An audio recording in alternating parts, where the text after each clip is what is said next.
Real quick, we're going to just go ahead and do a little bit of the pre-show stuff. So what is the most exciting part about the Royal Rumble this year for you?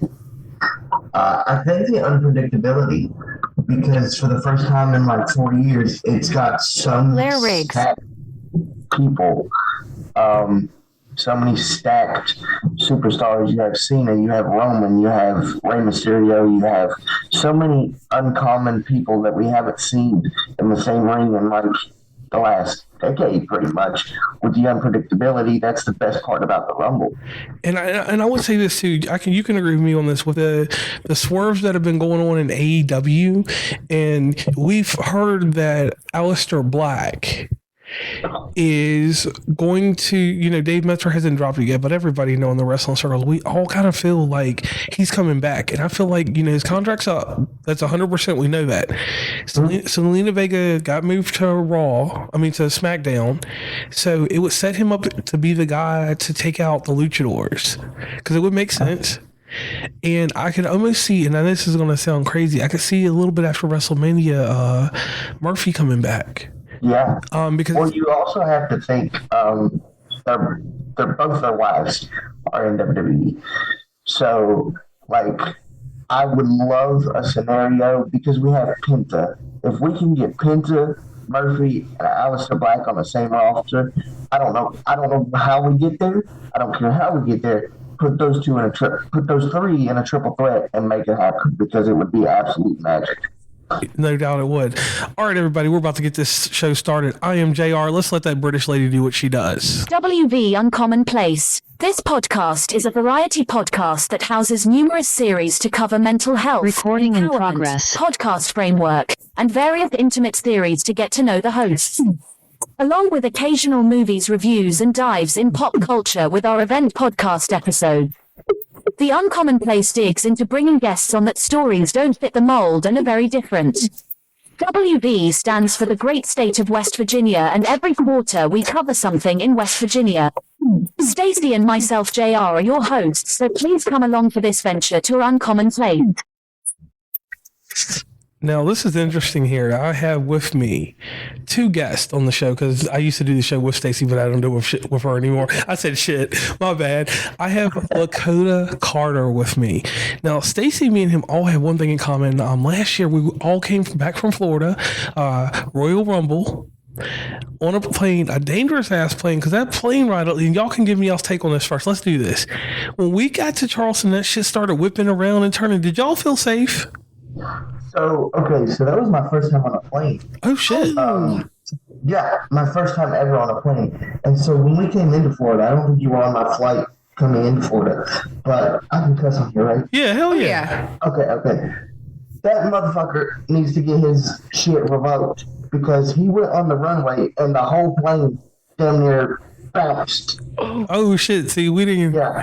And I was like, oh, my God, because I almost fell out of my seat. I still had my seatbelt on, but I almost fell out. And then coming back, I was like, I don't know if I want to fly again, because this is terrifying. It was not a good experience for me. What about you, Stacey? I mean, it was awful. I guess it was that guy's first time flying into Charleston. And I guess if you don't stop at the runway, you're falling off the hill. But when he turned the plane around and shit, I'm looking at Southridge, and he started right around Southridge is when things started getting rocky. Because, I'm always looking at that shit, and I'm like, I'm going to record shit. And I realized I put my phone down because I was getting scared for my life. So one thing I want to say to anybody, if you ever get a chance to travel out of West Virginia to somewhere, just drive to fucking Columbus and catch a plane, or Huntington, somewhere that's not Charleston. I'll catch a plane out of Beckley before I would ever do that again. Now, or just don't fly on breeze. So, Lakota, real quick, tell the audience about yourself and tell them about what you got going on over there, brother. So I was born with a disability called cerebral palsy. It affects my legs and my right hand. It affects my whole body, but it's just more prominent on my right side. And wrestling has always been a very common interest of mine. It's actually my career goal is to be a commentator for the WWE.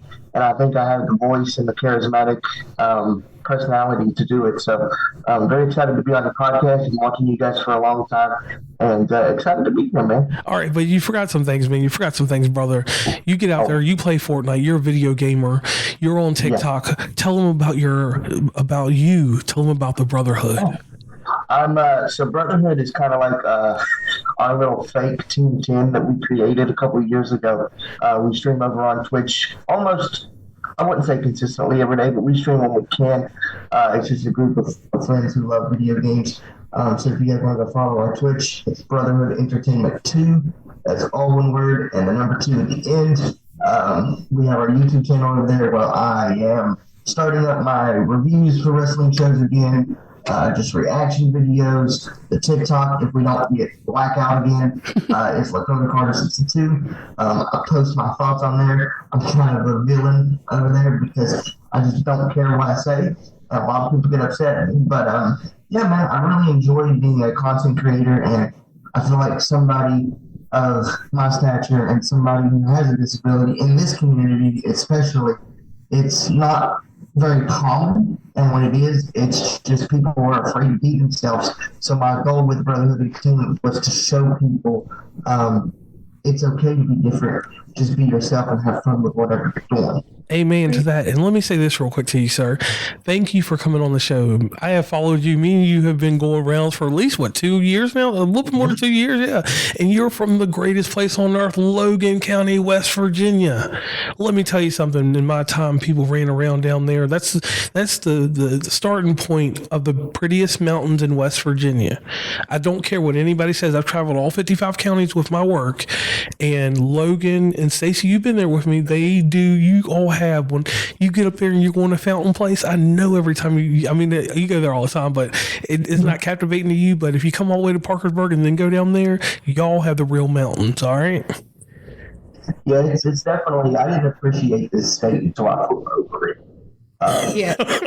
I really didn't. I hated this place because growing up, you always hear about California and stuff like that. And you're like, man, I want to go there. And I didn't appreciate this place until I flew over it.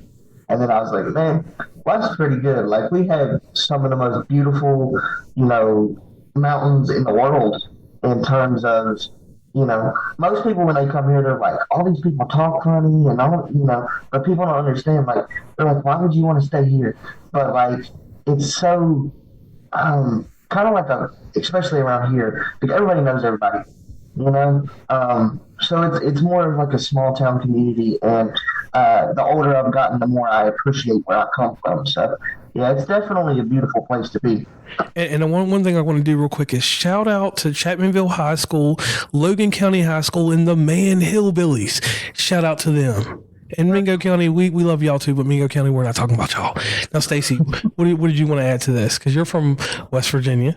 I mean, I think people in the state do take it for granted. We've done a lot of travel outside in a lot of big areas. Atlanta more recently, we spent quite a bit of time in Jacksonville.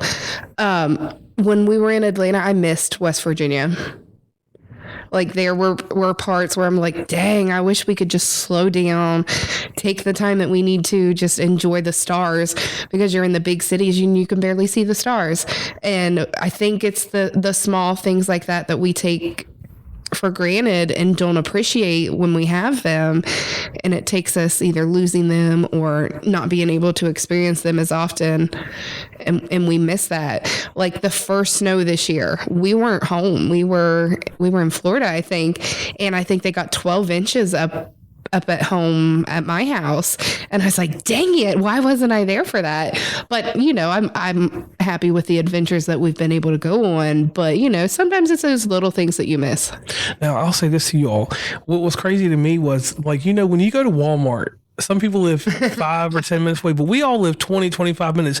When you go to Walmart, that's a planned trip. It ain't we're just going to Walmart to be going to Walmart. We got to take time. I got to drive 30 minutes into Parkersburg. Going to town. Or we're going to town. That's exactly it. And people don't understand what it's like when you're going to town, because you're going to go to town, get what you need. And if you're lucky, you might get something out to eat. And sometimes you might, because there's a McDonald's on the corner. You'll get something to eat. You definitely can get McDonald's because you can find it. And you always want to have a Captain D's and McDonald's nearby and a Burger King. Mm-hmm. Yeah, it's so my girlfriend's from Mingo, and like she had never been like to Logan or anywhere. And so like when she first came here, she was like, "There's always McDonald's and like Captain D's and Burger King," and I was like, "Yeah, that's kind of our go-tos." Because like like you said, it's a planned trip. It's on our calendar. Hey, nobody bother me today. I got to go to the Walmart and do grocery shopping or do whatever. And so like when you get out, we have a theater here in Logan as well. Yep. So that's kind of like, there's not a lot of stuff to do in Logan County. I mean, you have to go to Charleston to do like the major stuff, but we do have some stuff that whenever you do go to Logan, it's like a planned trip, and it's like a dedicated day on your calendar. And let me tell y'all something funny real quick. All of us share Southridge.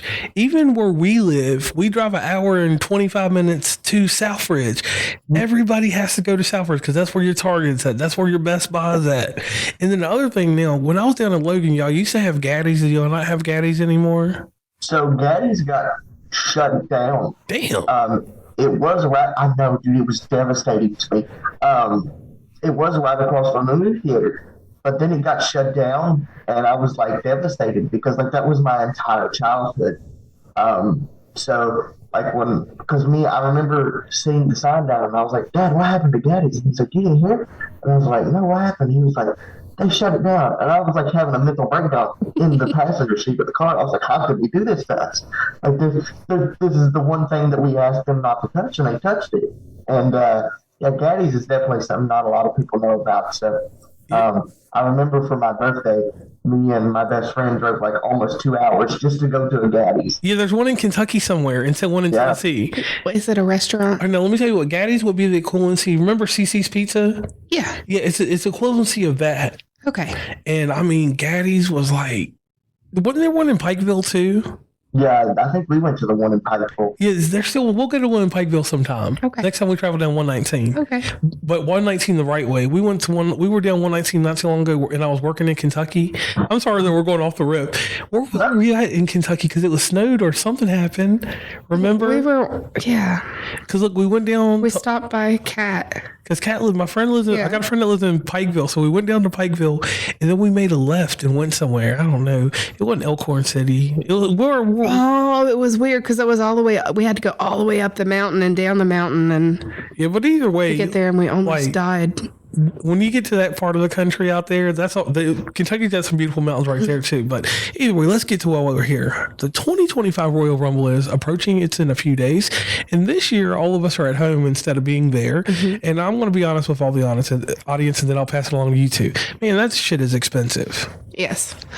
So, fun fact, it will be the 38th annual Royal Rumble, which I always struggle with saying the name. It is going to be located in Indianapolis, and it will take place on Saturday, February 1st. And it says, marking the first Royal Rumble to not take place during the month of January. Did you know that? Did you ever pay attention to the days and know that it didn't fall in January this year? I didn't know that. You did? See, you're a true fan. JR didn't. I can't believe you. I didn't know that. No. See, when I read that, I'm like, oh, snap, that's cool. Yeah, it was always weird because I remember when they announced the date, and it's my favorite pay-per-view of the year. Like, everybody knows this weekend, don't bother me, don't text me, don't do anything. So I remember when they announced it, I was like, it's going to be like January 25th. It's always like the middle of January toward the end. And then like February 1st, and I was like, huh? Like, man, I done got my stream set up. I done got it scheduled. Now I got to go change everything. So it was definitely a weird take back for me. But I don't know if it's, my theory is maybe some superstars that they have coming back, maybe their contracts with certain companies weren't up until the beginning of February. So they changed the date around a little bit so they could get that non-complete clause out of the way. Or could it be this? Could it have something to do with Netflix? Because isn't this going to be on Netflix? It's on Peacock in the United States, but everywhere else in like Canada and everything, it's going to be on Netflix. Oh, damn. So, because, Netflix with that acquisition, let me ask y'all about this. How do y'all feel about Netflix having Monday Night Raw? I think it's great in my perspective. The only thing that I hate, and it might just be because I spent time in the business and I was taught to respect the ring mat, don't have all those logos on the mat. Like, the first episode, we had a Fortnite logo directly in the center of the ring. And I was like, I hate this. But other than that, like the presentation of the show, the camera work has been really nice. I think it gives them more freedom too. People like CM Punk, people like Cody Rhodes, who are notorious for just saying whatever they want, can have a little bit more freedom now. But I think it can hurt a lot of things, a lot of ways as well, because a lot of these Netflix executives, whether they want to say it or not, they don't have a clue about this. Right. So, like, you're trying to please these people that don't really know your product. They know that you bring money in, but that's pretty much the only thing they know. So that's the only negative side that I've seen out of it. I mean, I've only watched half of the first episode on Netflix. I'm going to be honest. So I can't really give too much input. I'll have my first full Netflix experience this weekend. You mean Peacock? Whatever. Are we not? He just said that, didn't you? Yeah, it's going to be on Peacock. So it's going to be kind of weird for me. Like, I'll tell y'all this. I'm almost 40. So, I was there when Raw went to TNN, when it was a national network, and the whole switch. Before that, it was ECW on TNN. When it went to TNN, that was the only time I didn't watch the WWE. With it being on Netflix, I'm kind of conflicted because it's kind of a chore. Like, when we used to just watch it and it was on regular cable TV, I knew I had to have cable TV to watch it. Mm-hmm. And now I know that I can miss it and somebody necessarily won't spoil it because we all know that there's TikTokers streaming it, and I don't know how they get away with it. That's one thing I do need to figure out. How the hell do they get away with streaming that shit right then and there? But anyway, another story for another day. Because they don't stream the whole thing and they are not showing any commercials. Yeah. That's where it gets you in trouble, is when you show the commercials. Oh, snap. Yeah, so you can, because I'm streaming on my TikTok this Saturday as well, so you can have it in the background. As long as you don't show the products, then you're good. Now, I know with YouTube, they're a lot more finicky with it, because in Facebook, I've had several Facebook streams taken down. But as long as you're not showing, as long as you're louder than the volume of your TV, you're good. Okay, I can see that. Now, outside of that, everything else has been pretty good. I like the unveiling of the new video game. That's another topic for another day. But I will tell y'all this about last year's video game, and I want y'all's opinion on this. I bought it. It was fine. But I noticed this was the first year, because I go in Walmart all the time, because I was at Walmart quite a bit last year. I noticed the price of the game went down really fast. Mm-hmm. And me moving over to, everybody, to me last year was like the last year of the PlayStation 4, Xbox One type deal. So I noticed that those versions got dirt cheap. And then for some reason, the next generation PlayStation 5, the Series X, it's down to $20 way too early. Right. Well, my thing with the 2K franchise, and I'm already about to spend $135. Because y'all revealed that Bloodline cover, and I love my travel cheap. That's all y'all had to do. So there that goes. But my thing with the 2K franchise is, number one, is the replayability? Yes. If you're a content creator, you can do universe mode, everything else. But in terms of picking the game up and having fun with it, it hasn't really been that way since 2K14, for being honest. Okay. So I feel like a lot of the times they'll put these DLC packs where you could have, thank God they didn't do it. They're putting Jacob Fatu and people in the base game this year. But Punk was a DLC last year. You had plenty enough time to get him scanned and put in the game, but you charged us $10. That's my problem with 2K, and I feel like they don't have enough game modes to make it feel any different than last year. But hopefully this year's different. So that's why the price goes down so quick, is because they're like, oh God, people are uninterested now, so drop it down for the people that didn't get it, so we'll be able to get more sales. Okay. Makes sense. And what about AEW game? Did you buy that game? I did. I bought it too. Yeah, it was a very regrettable experience. Hey, I only paid $10 for mine, man. Hit me up, bro. I got the hookup when they go on clearance. I paid full price for mine. And yeah, bro, that's what I'm saying. So here's the thing. I used to be the biggest AEW fanboy. I thought they were going to be the next big thing. But now, as I've, spent some time dissecting wrestling more as a business, AEW, I would be surprised, and I know this is going to sound crazy to a lot of people, if they are around for the next 5 years. Mm-hmm. Right.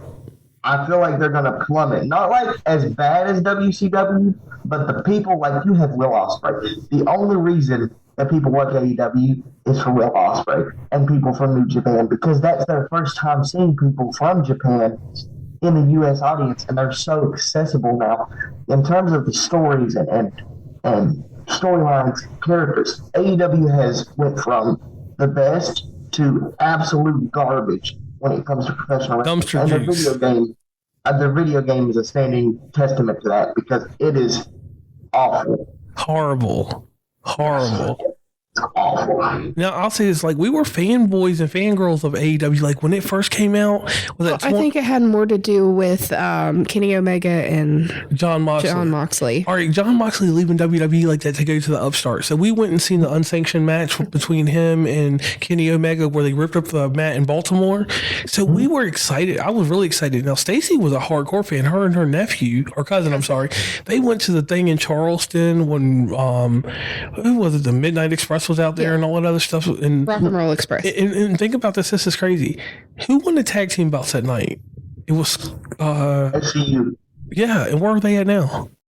They're not even with. I don't even think they're with the company. Right. My problem with AEW. Their turnover is really bad. Yeah, my problem with AEW is that from the get go, I never felt like they built qualified storylines, like no. And I felt like, it's only one person that I want to emphasize that I consider a WWE reject, and I understand that she's recreated herself, but Toni Storm is the only person I've seen that went to AEW and her stock rose. Everybody else that has gone there, even with Bobby Lashley being there now, no offense, how you go from main event and now you're a tag team champion. You were never tag team champion at WWE. But anyway, enough about that. But Toni Storm is the only person I've seen that really had issues in WWE, and, she didn't fit the mold. So she left. But AEW, she's the only one I've ever seen get bright. Look at, and I call him Rusev. I've never changed his name since. Look at Rusev. Is it Miro now? Right, but Rusev. Yeah. Rusev was a mid-card dream. Mm-hmm. You could put U.S. belt, Intercontinental belt whenever you needed a transition champion, and he was good. He was heel. He could be face. We need him back. But what is y'all's take on AEW, like with the WWE guys come in? Because think about this. This is one thing that's in particular that pissed me off. Jeff Jarrett is only 2 steps away from getting a shot at the world title. Yeah, that's crazy. You said it was only Toni Storm, but I have another name. Okay. Swerve Strickland. Okay, yeah. Oh my gosh. He basically, when he went there, he was like, fuck y'all, I'm going to show you. I had been following him since he was in Defy Wrestling in Tacoma, Washington, doing the whole Michael Jackson stuff. Okay. So to me, seeing that guy go from doing a crazy little dance to becoming the most over person in the business, just by carrying himself, the way he wanted to be presented in WWE was the biggest spit in their face. And to their credit, they have built like 1 star to me, and that was Swerve. Swerve went from, I'm going to sign here, I've worked my way up, and I'm the world champion. And he was the first ever black AEW world champion. But, like you said, other than that, who do we know that has went there, and look what they're doing with Ricochet. Right. Poor Ricochet just can't catch a break. he can't get a break in WWE. They're treating him like a jobber in AEW. Just Will Ospreay's little brother is basically what they're treating him like. So their turnover rate towards stuff like, they'll get these big names, and I feel like that's their biggest problem. They'll get these big names, and then they'll push them for a while, and then they'll just get shoved down the card because they're an indie darling's dream. It's like ASW if ASW had the money. Yep. It's kind of like those people aren't making enough money for them. Like they're getting their money however they do it, but they're not making the company enough money. And it's kind of like when it first started, the only ones with a storyline that you could keep up with was Cody Rhodes' character and what they were doing with Britt Baker. Yeah, like it was those two. Those were the only 2 they were dealing with. Britt? Yeah. Is she still in the company? So apparently she's very hard to work with. Right. Which I met her. She's a sweetheart. So I think that's just more, and like a lot of people, they say I take up for CM Punk too much, but CM Punk is the reason I fell in love with wrestling. But the whole Punk situation as well, I feel like they're trying to paint Britt like they did Punk. Like, just because she doesn't take crap from, 20-year-old kids that have only been in this business like for 3 years, and you won't respect her as a veteran, you label her as hard to work with, but, like, people like that is just like the epitome of AEW for me. They have people that they could have made it to stars. Right. And Brett, they don't pull the trigger on them. Right. And it's like the people that they want to make stars, nobody wants to see. I mean, I love Jeff Jarrett. I respect Jeff Jarrett. But the fact that he is 2 steps away from being an AEW World Champion in 2025 is ridiculous. Right, because he was one of the ones that when WCW was at the end, when they made him a world champion, that was the end of WCW. Yeah.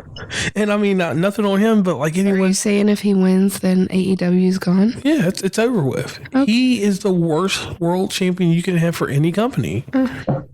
I mean, no offense to him, but he's the greatest mid card. I'll give him. He's in the top 10 of Intercontinental champions. I'll give him that. Okay. But outside of that, them TNA titles and all that shit down there, no. Okay. So let's get back into the Royal Rumble.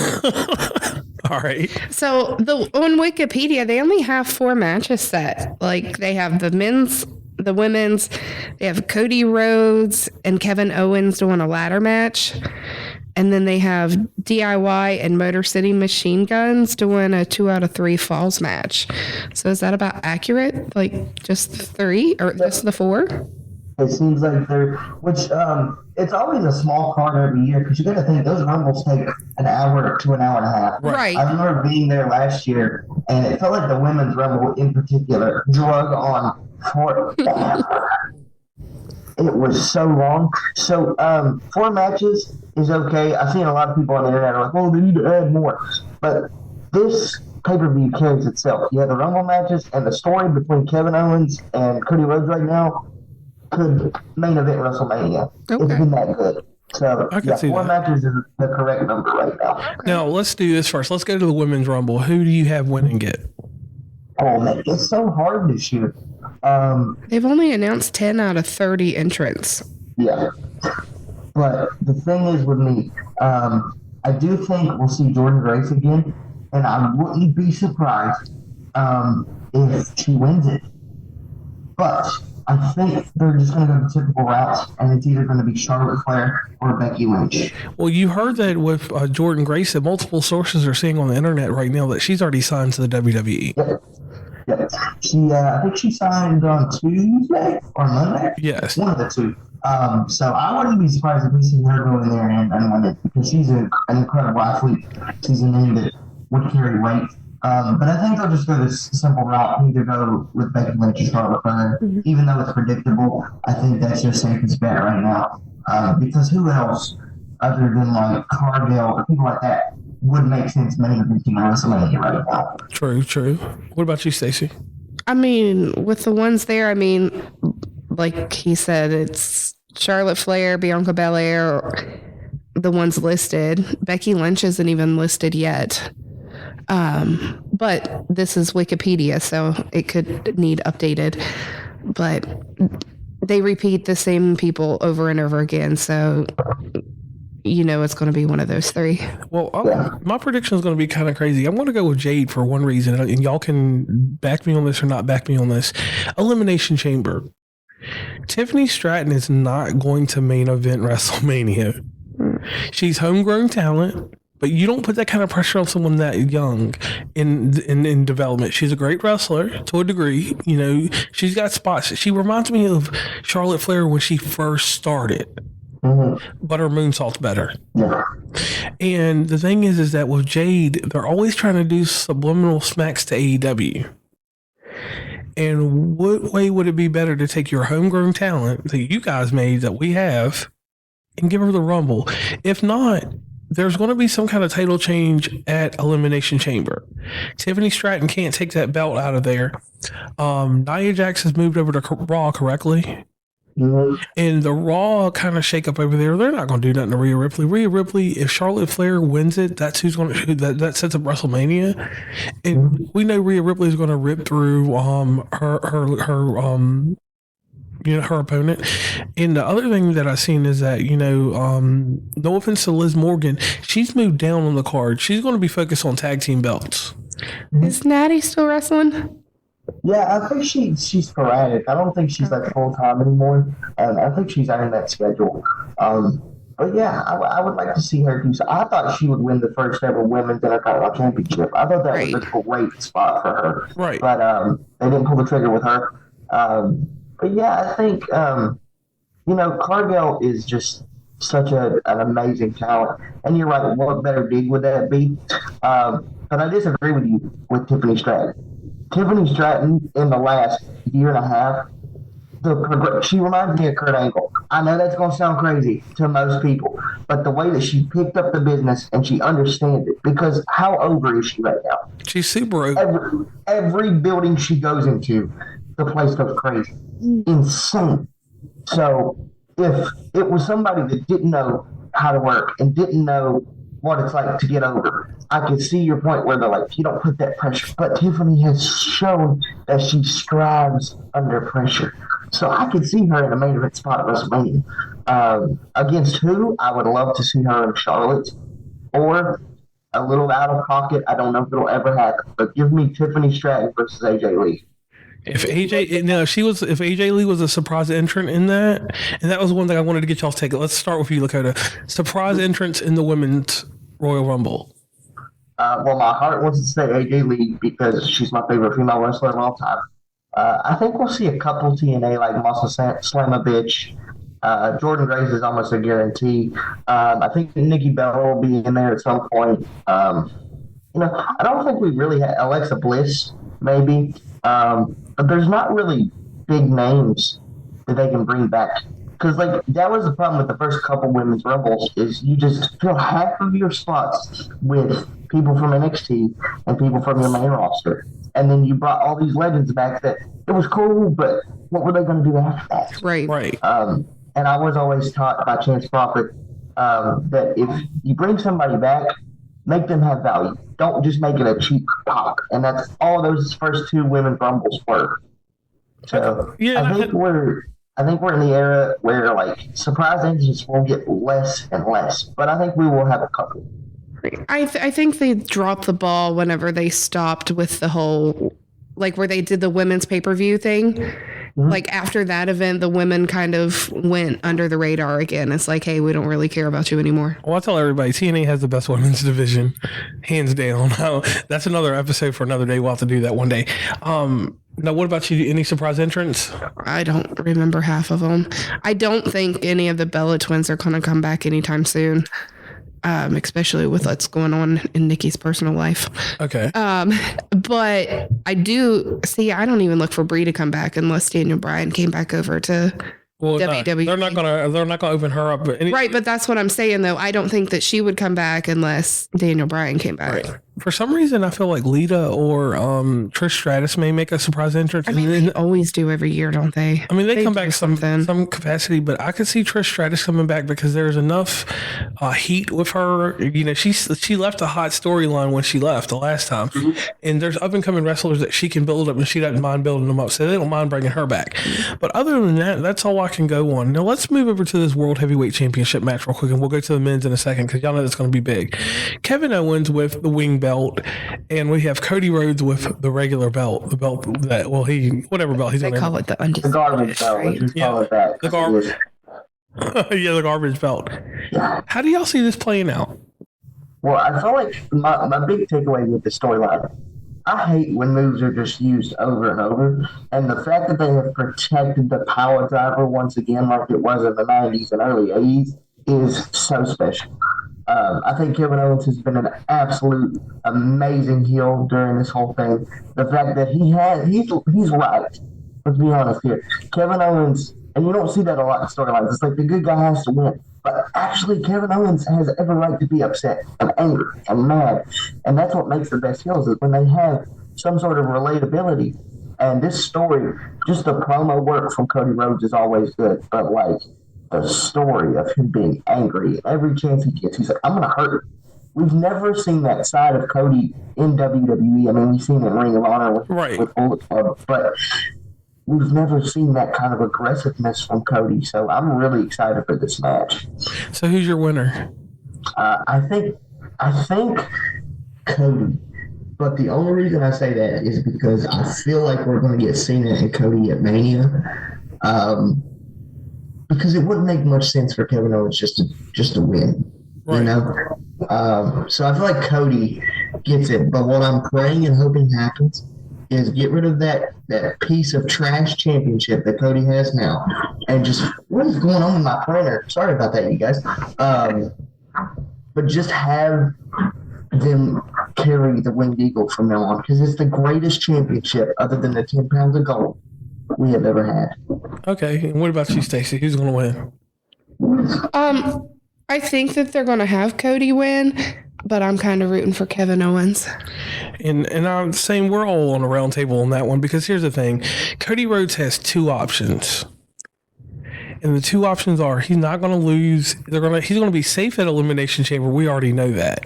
I don't even have to worry about Elimination Chamber. Because for him, his road to WrestleMania can go three ways: Roman Reigns, CM Punk, or whatever destiny they decide for John Cena. Those are my three things there. Because is there any title that John Cena hasn't won yet? Intercontinental. The Intercontinental Championship. Oh, okay. He'll get that eventually too. Right. Because if this is his farewell tour, whatever, then I'm sure they'll let him have it. So that makes me go into the men's match. I don't think that he's going to win the Royal Rumble. Well, but I mean, it would even be nice just for him to go to WrestleMania and wrestle for the Intercontinental belt. I'd be happy for him to win it. I'm pretty sure he's going to be there anyways. Right. He'll have something. There'll be some storyline. Right. Now we can move over to the men's Royal Rumble. Did I miss anything? I mean, the other match there, if you want to talk about it first. All right, let's go to tag team wrestling. I want to be honest. Did they unify the belts? Tag team belts? No. Okay. These are the belts over on SmackDown. Okay. Motor City Machine Guns, this is going to be a moment for them. They have to propel them to a status that makes sense. They're already over. They're accomplished. They're one of the most decorated tag teams. They're the equivalency of the Dudleys, the Edge and Christians, and everyone else. They are a top tier team. Nothing on Joey Gargano or Tommaso Ciampa. I like them and I've followed them, for years. Their stock is always going to be there because they can go down to NXT and win the title and people will still be happy. But the Motor City Machine Guns got this one time to have a Royal Rumble moment. It's almost like when AJ Styles came over. You had to build the moments for AJ because you didn't know if he was going to last long. Like when he beat Cena and stuff. You have to solidify them as superstars. They're superstars in the mold of wrestling, but WWE type wrestling. Motor City Machine Guns have not, even though they were the tag team champions, have not shown me, on the big stage that they belong there. Even though they've had amazing 5-star matches in their career, I see them. They're the champions. Like I'm not going to even play with that. They're going to win that. I feel like they're going to win, but I regard Motor City Machine Guns as the greatest tag team of all time. Like, in my opinion, they are the greatest tag team of all time. Whoa. So I feel like, but the modern audience, the casual fan doesn't know that. Like, the casual fan, like, you watch TNA, and there's multiple people that watch TNA, but they don't really know who Motor City is unless you watch TNA, because they were the golden age of TNA. So, unless they have to give them a better, number one, presentation, because they're great in the ring, but what character work do they have? None. They're just, they're a great tag team, and they've been all around the world, well, so are the Hardys, So you're not really making them any different from having them be the next guys that need to be up. So for me, they need to have that moment, like you said, that propels them to the modern audience, to the casual fans that go, these guys are for real. And they did put the title on 3 weeks into the run, 100%. But it meant nothing. That was one of the most asinine, dead brain booking decisions I've ever seen in my life. Because it made no sense. It was like, we're going to fight for this, and then we're just going to have the Bloodline. Did they beat I think it was the Bloodline, right? Yeah, Bloodline. Yeah, and to me, that was the only time they ever made Jacob Fatu look weak in the new bloodline because, like, they went on this tear. They held the titles for a couple weeks or whatever, and then they just lose to these guys that are just coming in. It devalued the bloodline and kind of made me feel like Motor City, like, oh no, you're just going to be another indie darling tag team. So I'm really worried for them. Right, and hopefully everything works out. What about you, Stacey? I have no opinion on the tag team. Why's that? Because I don't know the Motor City Machine Guns. Oh, so you're the casual fan, yeah. Yeah, I am. And I'm really not interested in watching Tommaso Ciampa wrestle. So, I mean, Wow. Is it because he's a baby Triple H to you? Maybe I don't know what it is, but I look at him I'm like, okay, next. Wow. Sorry, that's my opinion. I'm allowed to have it. I'll say this: Tommaso Ciampa, I loved him when he was in Ring of Honor. Yeah, when he was in Ring of Honor, it was a different story. Well, I mean, I guess I just see the camouflage, and I'm like, oh, I can't see you. I treat him like John Cena. No, his NXT run. To me, he's one of those guys that should have just been a legacy wrestler kept in NXT. Like he made NXT good. So men's Royal Rumble match. Ooh. Well, I mean, you're at 41 minutes, so okay. I gotta draw you in here. All right, Lakota. Surprise entries and who's winning the Rumble? So surprise entries, I think we'll get Moose from TNA. Okay. I think we'll get Joe Hendry, and I'm praying just because of fanboy envy we get Nick Nemeth. Okay. Yes. And maybe Matt Cardona, just for the sake of like, holy crap, it finally happened. As far as the winner, and this was hard to call, I don't think Cena wins here. No. I think he'll get top two, and I think Punk finally gets that moment. He should have got it last year. I'm sorry, he should have, but I think he finally gets that moment. But I think you also have to be careful because if it comes down to him and John Cena, that instantly turns Punk heel because everybody's rooting for Cena, right? This is his farewell. He's done for after this. Everybody wants Cena to win everything. Right. Whether you love him or hate him this year, you want him to win everything. So I feel like they have to be very careful in the way they do it. So I think Punk wins the Rumble, and Cena has to go all the way to Elimination Chamber and win the Elimination Chamber. But I do think Cena comes out at number one and kind of does like that Iron Man type thing where he's like, in the number one, goes down to the last two, and at the last second, he gets that close. And then it's taken away from him. I would like that. So does he have to... So let's say, hypothetically, John Cena wins. Mm-hmm. He could go for the Intercontinental belt to finish his title, right? He doesn't have to pick the top two. Like, technically, like he doesn't have to, he can do a swerve, and that would be gangster. Because I think that would be funny. Like, John Cena wins it, and he's like, okay, I'm going for the Intercontinental belt at WrestleMania. Yeah. Well, I feel like that would be hilarious in the context, but you got to think, the modern day fan base would eat it alive on social. Right. I know it's not possible, but I think it would be hilarious. Yeah, it would be hilarious. That would be great for him to be like, I don't need that world title. Right. He's like, I already had that. It's like, give me that IC belt. Okay, so this is going to be crazy. First off, who's not going to win it? Drew McIntyre. He's not winning it. Seth Rollins is not winning it. No. Seth Rollins. Has CM Punk ever won a Royal Rumble match? No. Okay. He's never won a Rumble, never made it into the WrestleMania. So I could see them giving him that because he's been back for what, a year?